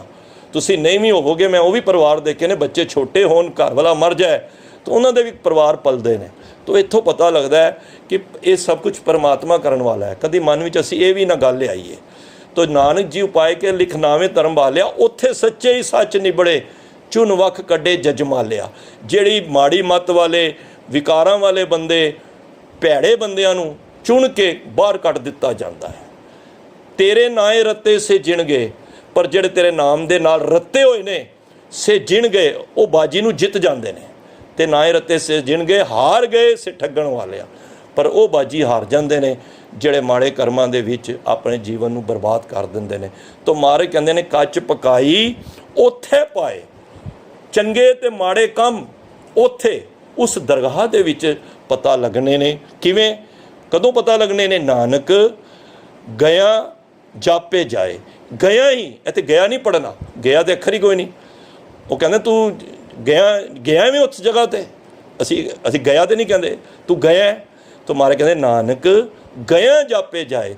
ये तो तद ही पता लगना है जदों असी जाना है, तो असी जींदियां जी जाना है, असी जींदियां जी ही इसका प्राप्त करना है। असी मैं कल भी गल कर रहा सी ना, ये गल हुण आ गई इत्थे ही कि असी किसी की मौत ते कहने आ सचखंड वासी कही दे ना, सानू की पता सचखंड है कि नहीं है, की पता नरकां दा वासी बनया होवे, पर असी सारे असी एक भेड़ चाल दे नाल उहनूं स्वर्गवासी कह दिंदे हां। नहीं भाई, गुरबाणी जिंदियां जी दी है। असी जिंदियां जी स्वर्गवासी बनना है। असी जिंदियां जी ही, मैं पहला सारे जिक्र फिर आ जाएंगे दोबारा। जे कोई डॉक्टर है, अगर हाथ दे विच इंस्ट्रूमेंट है तो मन में ये वे इसनूं बचाना है, भावें मैनूं फ्री ऑफ कास्ट भी ऑपरेशन करना होवे, तो समझ लेना वो स्वर्गवासी जिंदियां जी हो गया। एक टीचर है जिथे वो पैसे लैके अपने जो भी अपने टीचिंग लाइन दे अंदर वो ड्यूटी निभाउंदी है, पर नाल उत्थे हफ्ते च 1-2 घंटे उन्हें वो भी रखे हुए ने कि फ्री बच्चों नूं, गरीब बच्चों नूं मैं टीच करना, पढ़ाना में। तो वो जिंदियां जी स्वर्गवासी हो गई है। उन्होंने स्वर्ग का वास तो मिल ही गया, क्योंकि उन्हें धर्म की कमाई नाल कर रही है। इस तरह किसी सैक्टर दे विच कोई भी काबलियत रखता है, अगर उस काबलियत नूं ईमानदारी नाल निभाउंदा है तो वह जिंदियां जी स्वर्गवासी बन जाता है। तो असी गुरु साहब कहते तैनूं मैं जिंदियां जी स्वर्गवास बनाना चाहना, जिंदियां जी तैनूं मैं सचखंड लियाना चाहना वा, पर ये खंडां नूं तू ज्ञान विच लिया कि परमात्मा ने ये सारियां चीज़ां बना के इहदे विच धरती कमाई करन वास्ते धर्म की साल बनाइए, धर्मसाल वास्ते बनाइए। और इहदे विच आके कई तरह के जीव आउंदे हन, किन्ने ही उन्हां दे नाम ने, उन्हां दे नामां दे विच तेरे कर्मां दी हर कर्म दी विचार होनी है। विचारां तो बाद कच ते माड़े, माड़े ते चंगे कर्म तेरे उस परमात्मा दे दर ते लिखे जाने ने। वो कदों पता लगने ने? नानक गया जापे जाए। जदों असी जाना है तां ही इसका प्राप्त होना है। तो महाराज ने इस पौड़ी विच ये सानू धर्म खंड की सोझी दिती है। जिहड़ी गल महाराज ने अगली पौड़ी च कहणगे धर्म खंड का एहो धर्म, ये जिहड़ा पिछली गल जिहड़ी हुण कीती है ना, महाराज ने अगली पौड़ी च कहणगे धर्म खंड का एहो धर्म। जिहड़ा धर्म खंड का धर्म है ना, वो यही है जिहड़ा असी बैठ के सांझ कीता है। तो फिर ज्ञान खंड की गल अगों महाराज करनगे, ज्ञान खंड का आखो कर्म। हुण ज्ञान खंड की है महाराज कहंदे ने अगली पौड़ी च फिर समझाउणगे। तो महाराज किरपा करन, सानू स्वास बख्शन, देह रोगता की दात बख्शन, ताकि सानू इस उड़ीक विच आइए कि पूर्ण होए हमारी आशा, तोर भजन की रह प्यासा। इस गल की प्यास नाल असी आइए कि अगले हफ्ते के एपीसोड महाराज कंसैप्ट की कहणगे। इतनी कुछ सेवा प्रवान करनी। सारिया संगतां दा तह दिल तो धन्नवाद। खास तौर पर श्री गुरु ग्रंथ साहब महाराज का जिन्हां दी बख्शिश दे सदके मिल बैठ के असी विचारां साझ कीतियां हन। भुल्लां चुकां बेअंत होईयां ने, उदास दियां ने। बचन गुरु का जान के हिरदे विच वसाओ। वाहिगुरू जी का खालसा, वाहिगुरू जी की फतेह।